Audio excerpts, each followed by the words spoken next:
CG board कक्षा 10वीं के संस्कृत विषय के आईएमपी प्रश्नों को देख लेते हैं।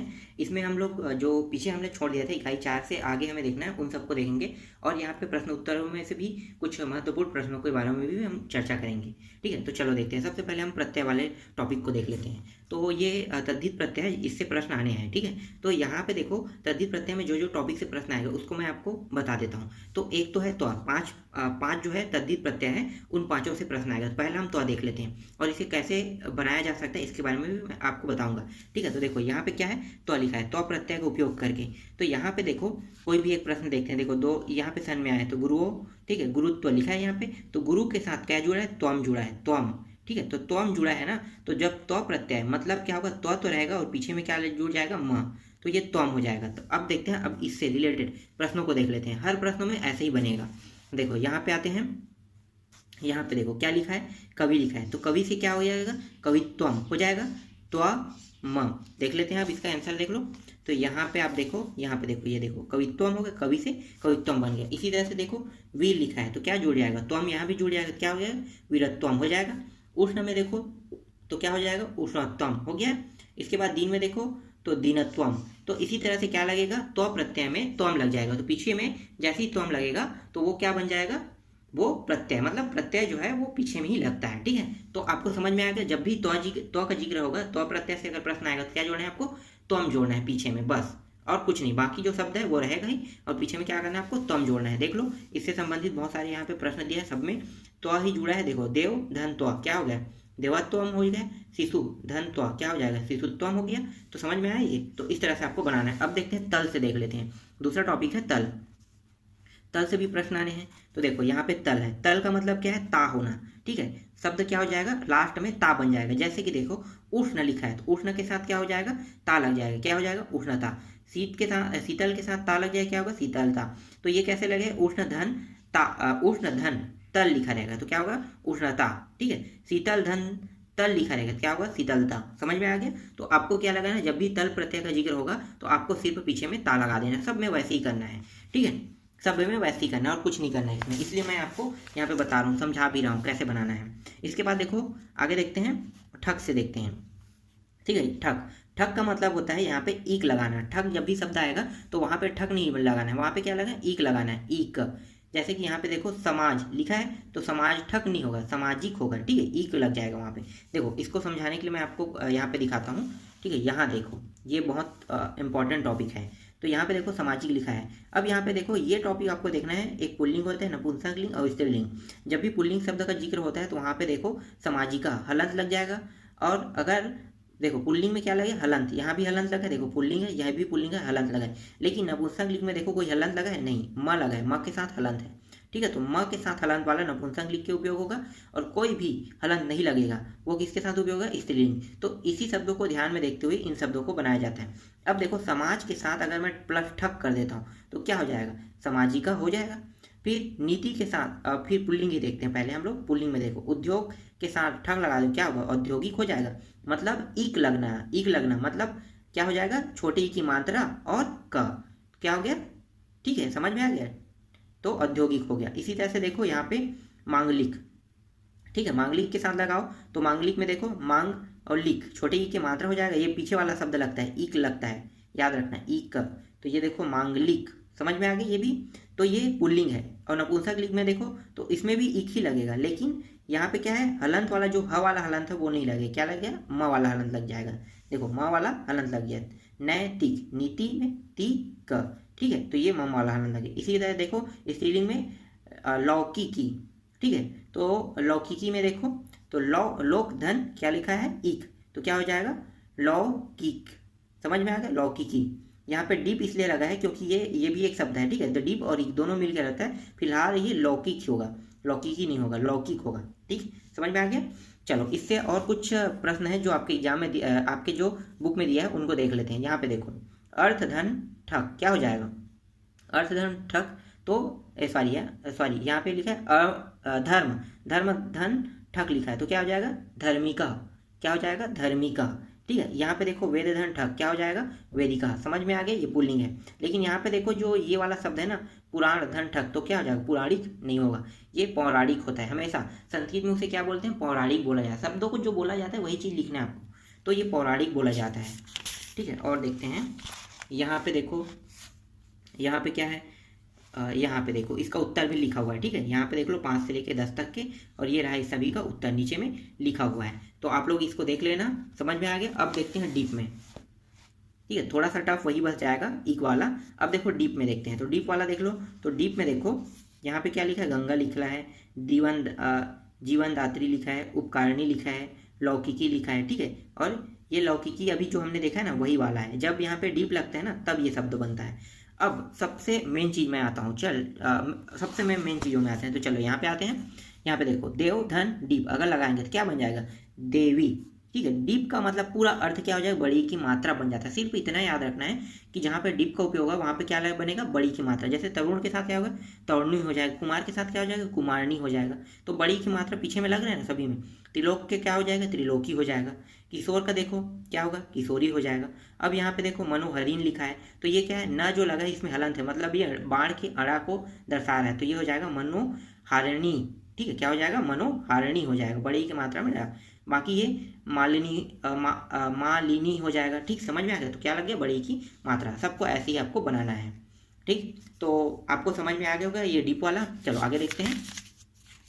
इसके बाद देखो यहाँ पे टॉप वाला आते हैं। तो ठीक है, टॉप में देखो, टॉप में यहाँ पे प्रश्न है। ठीक है, ये वाला प्रश्न है, सब दिखाई दे रहा होगा। मैं आपको डायरेक्ट बता रहा हूँ यहाँ पे करना क्या है आपको, ये चीज़ मैं बता देता हूँ। तो देखो टॉप जब भी किसी में भी टॉप लगाना है तो यहाँ पे देख लो थोड़ा सा, टॉप कहाँ पे है ये देखो। ठीक है, ये क्या लिखा है, बाला लिखा है, तो बड़े आके मात्रा इसमें भी लग गया है। तो क्या आ गया, टॉप। टॉप का मतलब हो जाएगा बड़े आके मात्रा, तो बाला हो गया।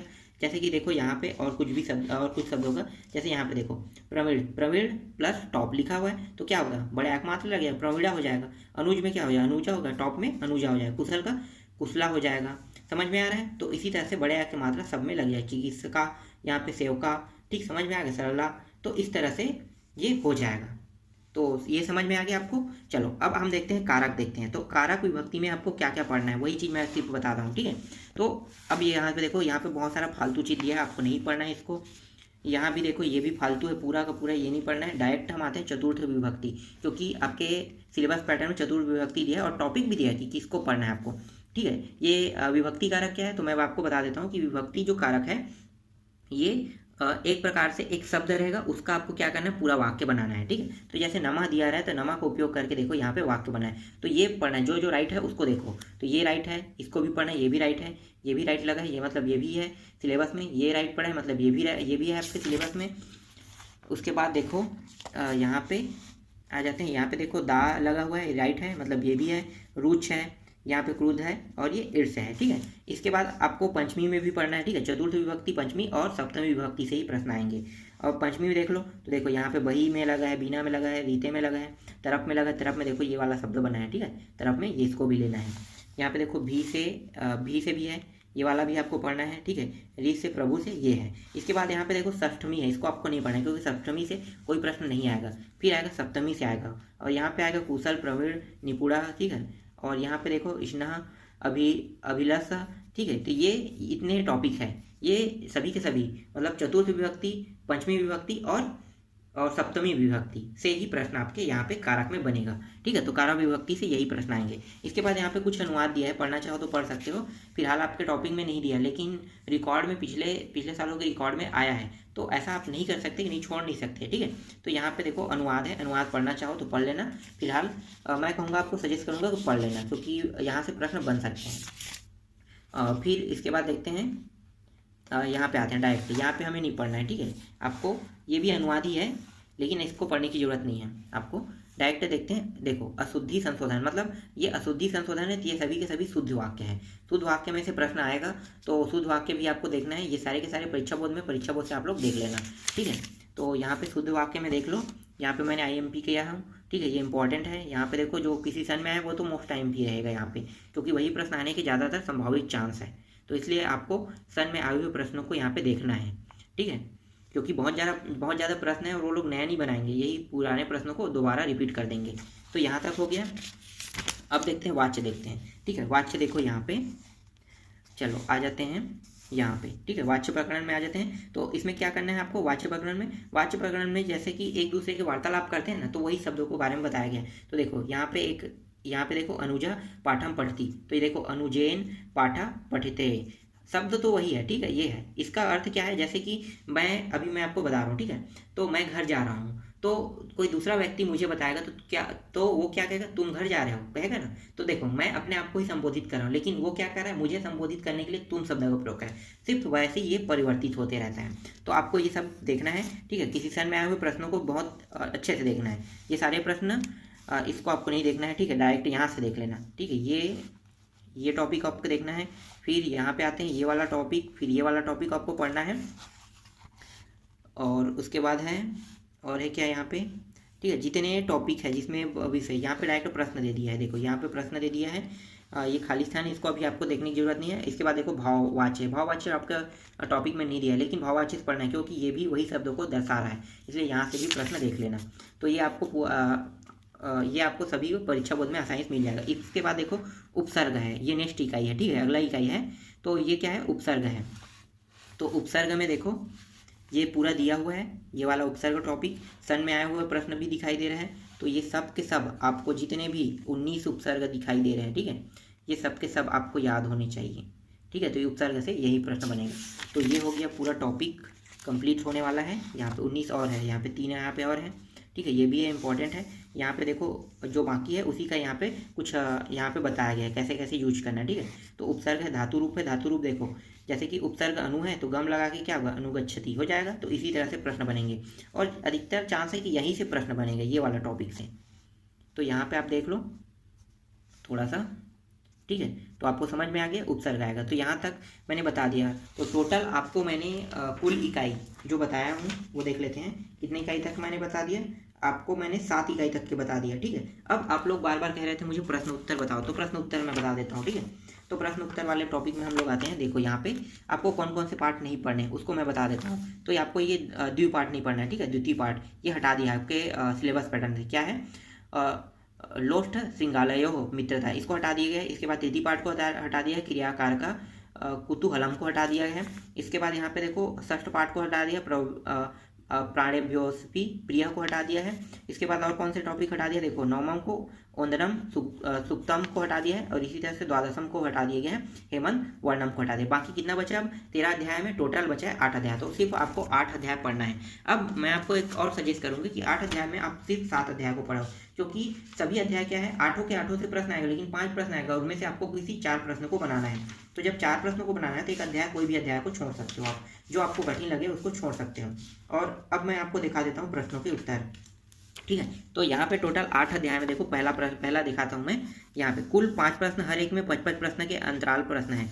तो ये सभी आपको याद करने हैं, ठीक है। ये मोस्ट आईएमपी प्रश्न है सभी, और जो सन में है वो तो मोस्ट आईएमपी है, ठीक है। तो ये रहा, ये सबको याद करना है। फिर यहाँ पे देख लो बिलासा वाला है, ठीक है। यहाँ भी है, कुछ प्रश्न दिए हुए हैं आपको, मैं जितना दिखा रहा हूँ सिर्फ उसी को पढ़ना है प्रश्न उत्तर में, और कुछ नहीं, ठीक है। जो दिखाई दे रहा है यहाँ पे देखो अंगा तक के दिया हो, ठीक है। तो ये यहाँ तक के देखना है इसमें। इसके बाद यहाँ पे देखो अध्याय 3 में आते हैं। यहाँ पे देखो कितने प्रश्न दिखाई दे रहे हैं, तो मैं थोड़ा थोड़ा करके नीचे ला रहा हूँ। देखो 6 तक के दिखाई दे रहे हैं आपको, तो ये 6 तक के पढ़ना है। और ये हिंदी में अनुवाद के साथ भी याद करना है, क्योंकि 4 अंक के संस्कृत में उत्तर आएगा अनुवाद में, और 4 अंक के जो है हिंदी में अनुवाद में उत्तर आएगा, ठीक है।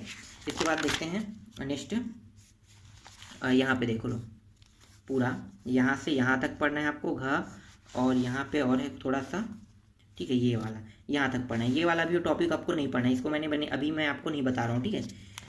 तो और देखो यहाँ पे क्या है, स्वामी आत्मानंद वाला टॉपिक है, ठीक है। अब देखते हैं थोड़ा सा और है, यहाँ पे देख लो, यहाँ से आपको छ अंगा, ठीक है, यहाँ तक के 6 तक के आपको देखना है। फिर यहाँ पे देखो परिवार वाले में, यहाँ से सिर्फ मैं प्रश्न उत्तर को ही मैं बता रहा हूँ, ठीक है। तो यहाँ पे देख लो कहाँ तक है, ज तक के है, तो आपको ज तक के पढ़ना है, और हिंदी में अनुवाद के साथ। फिर यहाँ पे 7वां देख लो, ये वाला हो गया 7वां। और क्या प्रश्न इंपॉर्टेंट है इसमें, देखो ये वाला इंपॉर्टेंट है। टोटल ये सब के सब आपको कहाँ पे मिलेगा, सब के सब आपको परीक्षा बोर्ड में बहुत ही आसानी से मिल जाएगा, ठीक है। क्योंकि यहाँ इसके लिए परीक्षा बोर्ड बहुत ही महत्वपूर्ण है। जितने भी प्रश्न उत्तर आते हैं उसके लिए बहुत ही महत्वपूर्ण है ये, और सिर्फ संस्कृत विषय के लिए ना, मैं बाकी विषय की बात नहीं कर रहा हूँ, संस्कृत विषय के लिए। नेक्स्ट और नेक्स्ट कहाँ पे है, 8वां, हाँ यहाँ पे है 8वां, देखो 8वां यहाँ पे है। ठीक है, यहाँ से क्या क्या प्रश्न IMP हो सकते हैं तो देख लो।